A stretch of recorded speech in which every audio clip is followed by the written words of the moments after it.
时代变迁，信息爆炸，移动互联网之后，什么是未来？ If you were a shoe manufacturer, the shoe would be getting the IQ, the processing would happen in the cloud. 浪潮之巅，波澜起伏，强弱对峙，谁是赢家？就是世界上这些巨头，他们越来越大了，那些小的公司是不是就没有机会了？ No, actually, I feel sorry for the big companies because they're stuck by their success. 未知与当下，我们能把握什么？ We're often not prepared for what we get. 趋势与意外，我们该悲观还是乐观？ We can allow ourselves to be optimistic because of that 2%. 这么一点点的差异，万一在某一个时刻它没有这样的差异，或者是倒过来了。失控作者凯文凯利对话资深媒体人吴伯凡，往来之间坐而论道，在变化中识别必然。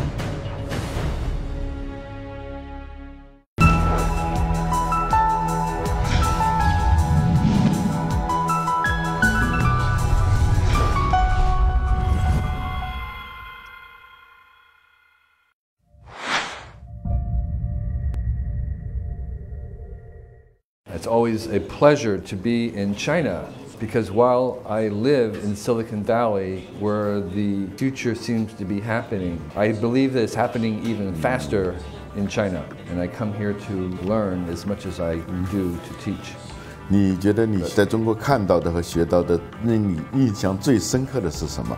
I've just been spending a lot of time in the very rural parts of China, in Qinghai, Xinjiang, Tibet. And wherever I go in China, I can get a cell phone signal. At my house in San Francisco, which is only 8 kilometers from downtown San Francisco, I can't get a cell phone signal at my house. So China is really very far in advance in bringing connectivity to everybody. It's very far in advance of its, particularly in the urban areas, of the social use of media. People live on their phones here much more than they do in the US.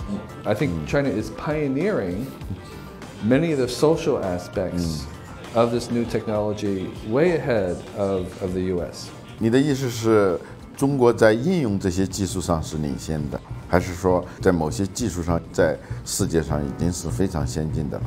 I think China is ahead in adopting and culturally innovating the technologies. It's not as far as ahead into actually generating these ideas, these innovations, though it's getting closer and closer. There are still some gaps in the culture of China that will enable it, I think, to be a world-class innovator. I think that's going to take another generation to actually accomplish, but it is making great strides, and it is doing all the things it needs to do. 我明白你说的意思，就是互联网更多的肯定是一个文化，而不单单是一个技术。好像是中国人更拥抱这个互联网文化。从这一点上，就中国在应用技术以及人们对互联网的这种拥抱的程度，应该是在全世界是领先的。 从被动接受者到主动拥抱者，凯文·凯利见证了中国在互联网发展历程中角色和心态的转变。作为在20年前成功预测未来科技、社会、经济发展走向的深度观察者，面对人工智能和虚拟现实技术的暗流涌动，凯文·凯利似乎又嗅到了其中必然的趋势。 大家都还在很认真地读你的《时空》这本书的时候，你给我们带来了一本新的书《必然》。必然这个词，我们听起来就觉得有点突兀。你一个讲失控的人，对于偶然性的东西、不可控的东西特别感兴趣的人，为什么20多年以后，你又写了一本关于必然的书 I wrote the book because I'm concerned that there are so many changes in technology that oftentimes people react to them by trying to stop them, to prohibit them. And I think that we need to learn how to embrace all these changes and to try and civilize them by working with them rather than prohibiting them. So for instance, ride sharing like Uber or Didi, there's an inclination to try to prohibit it. But these changes, this decentralized ride sharing is inevitable. And we want to learn how to use them by using them, not by prohibiting them.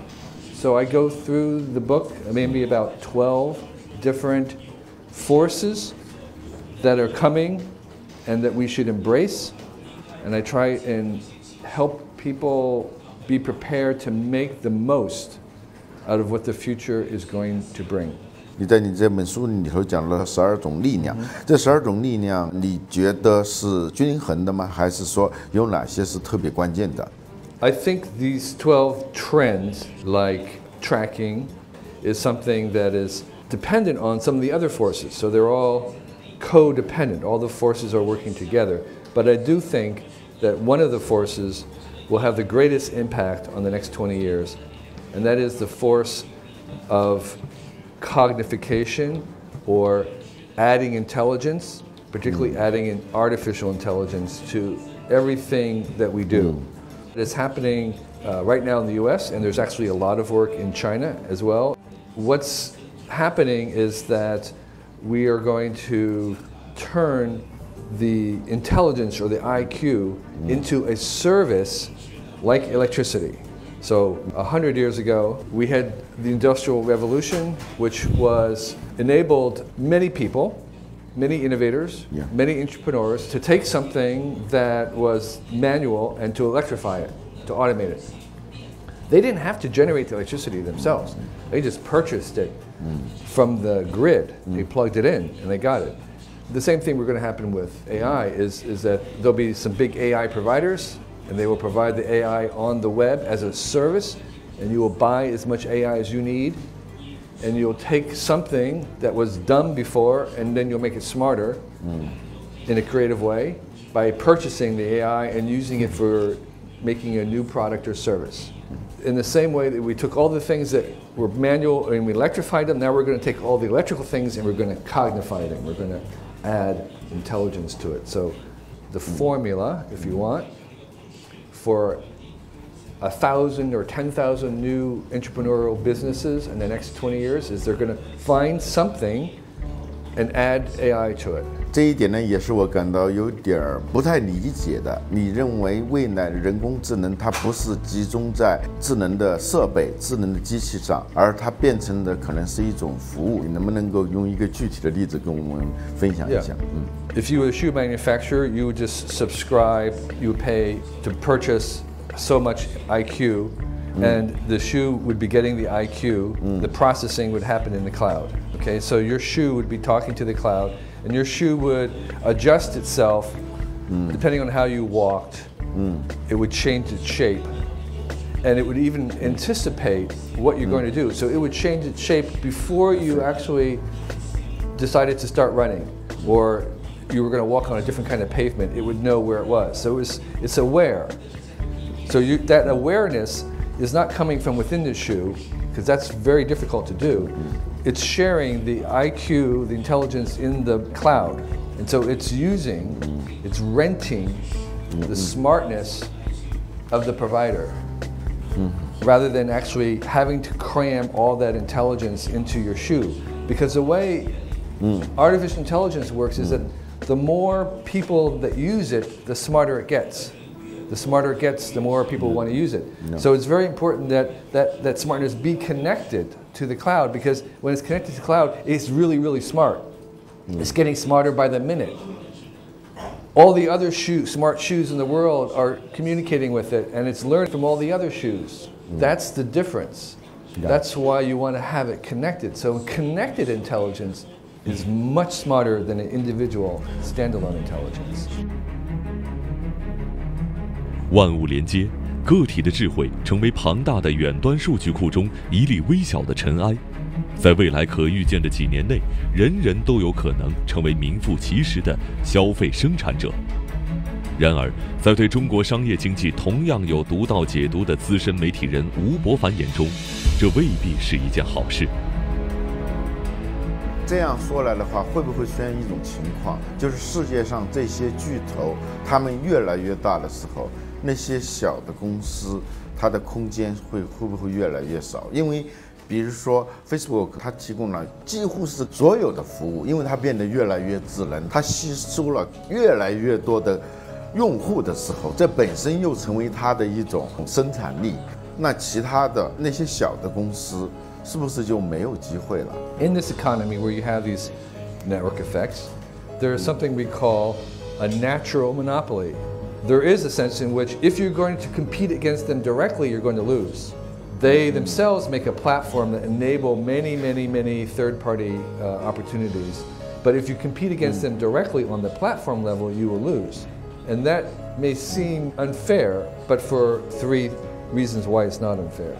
The first is that unlike monopolies in the old days, they actually keep depressing the cost. They benefit the consumer. The second reason is that these are ephemeral. They don't last very long. So the natural monopolies grow very big, but then they collapse just as fast. So Microsoft monopoly on the OS is like, it's not really worth very much now. And then the third reason is that they help create ever new niches. So if there was only a fixed number of things you could do, it'd be really bad news if there was monopolies in them. But the whole point of this new economy is we keep creating brand new places to have a network effect in.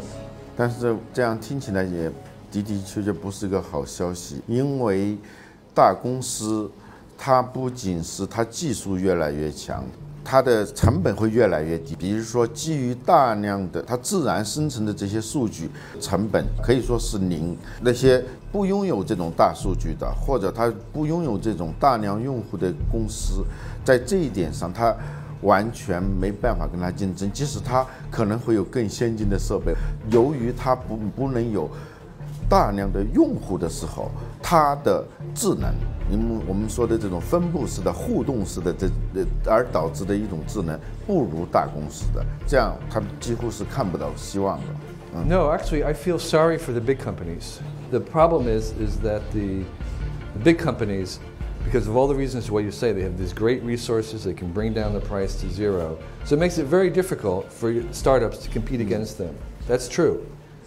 But the other advantage that the startups have is that every disruptive technology always occurs in a market where the technology is unreliable, it doesn't work in the beginning, it has very low profits, it has a small market, it has high risk, and no big company can afford to do business there.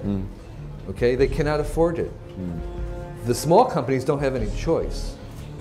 And so that's why it's always the small companies that are going to invent the new disruptive technology and not the big ones. And the big ones are incapable of it because they're stuck by their success. Their success becomes a prison because they cannot afford to move their resources into this area where there's low margins, low profits, high risk. And so in the long term, that's a disadvantage for those monopolies because they get stuck on that very profitable peak and they can't move.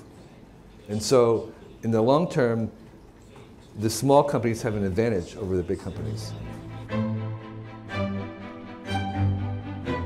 商业社会变化莫测，弱者有优势，强者亦有弱点。重要的是在关键的时间做出顺应趋势的抉择。人亦是如此。27岁那年，凯文·凯利因在耶路撒冷耶稣受害的地方度过了神奇的一夜，决定如生命仅剩6个月那般活着。他与父母和平相处，匿名捐赠，一心从事研究。这段经历重塑了他的人生，也致使他写出了成功预测未来的著作《失控》。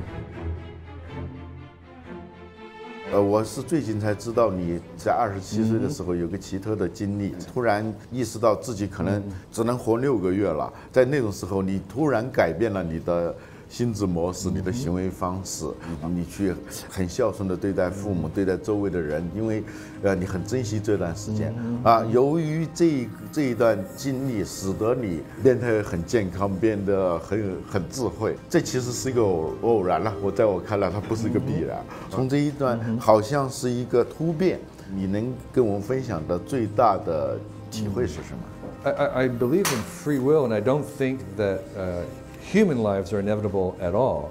I had the experience of only living for 6 months and then having the sensation or the experience of being reborn.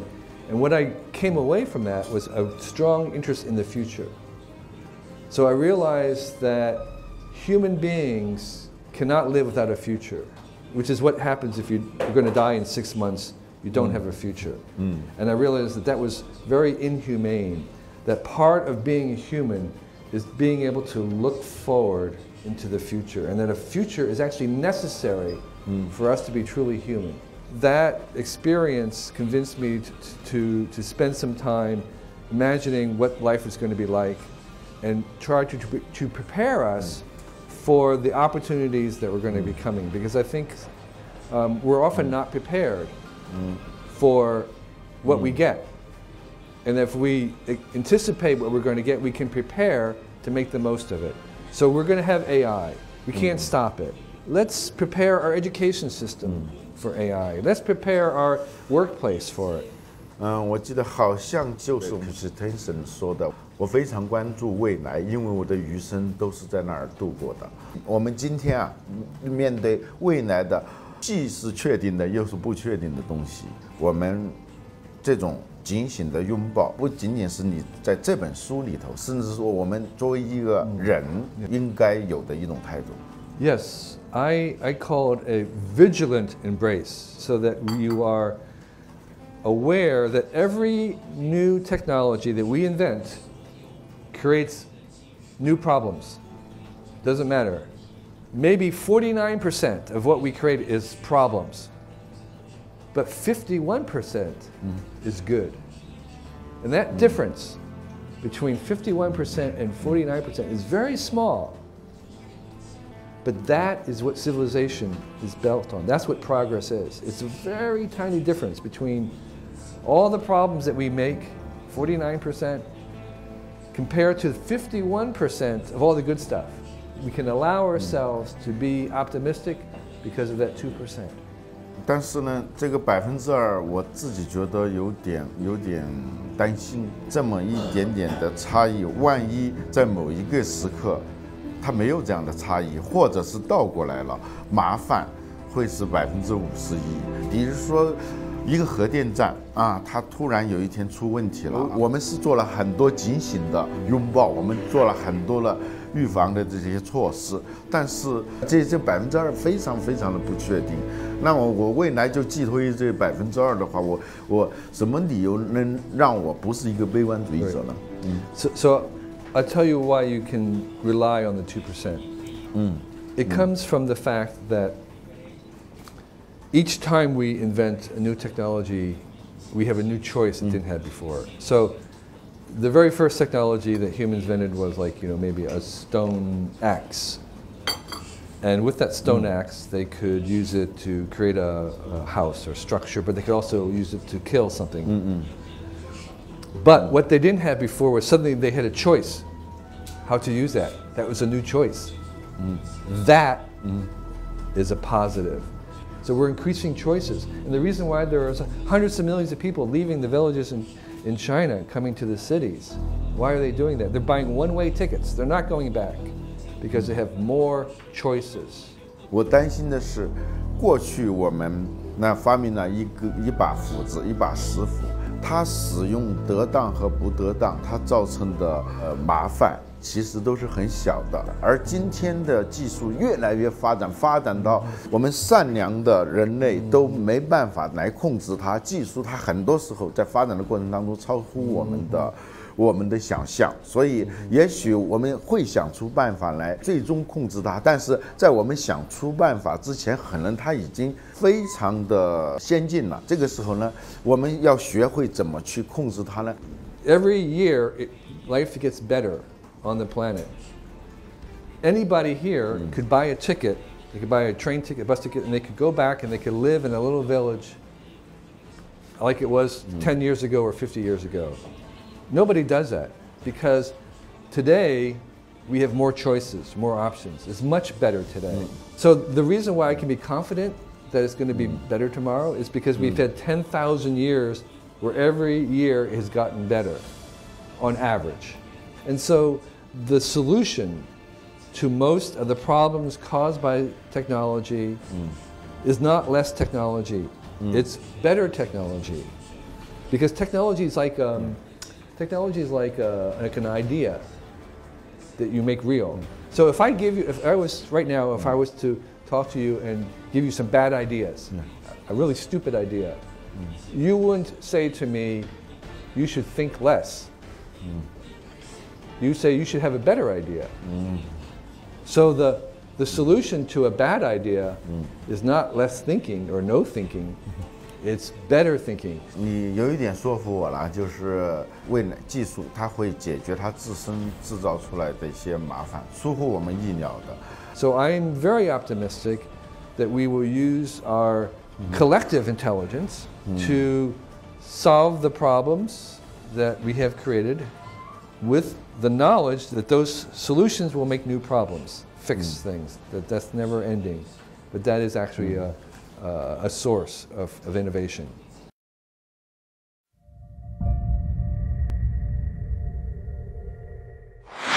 首先欢迎来88咖啡馆。我们这边是有265家各行各业校友共同的咖啡馆，所以我们跟你的理念很多方面很相似。你的问题是？我知道平等，分享经济，你的问题是什么？我的问题是，你对现在越来越多创新的商业模式和包括融资方式，你对众筹和分享经济是怎么看的？因为它对传统的以自我为中心的利益最大化的西方经济学应该是一个很大的冲击。谢谢。I'm very heartened and encouraged by the arrival of the Paris. I used to have funding myself in raising money for a graphic novel that we did in the U.S. It was the crowdfunding campaign for the graphic novel here in China. It was also successful.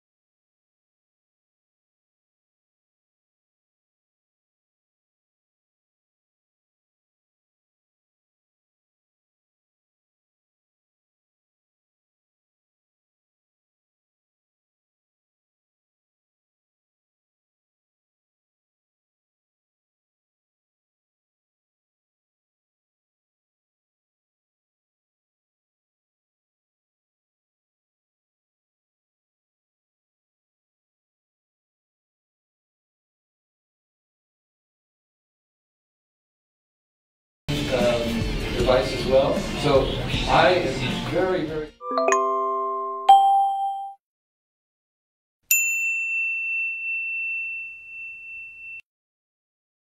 优酷，世界都在看。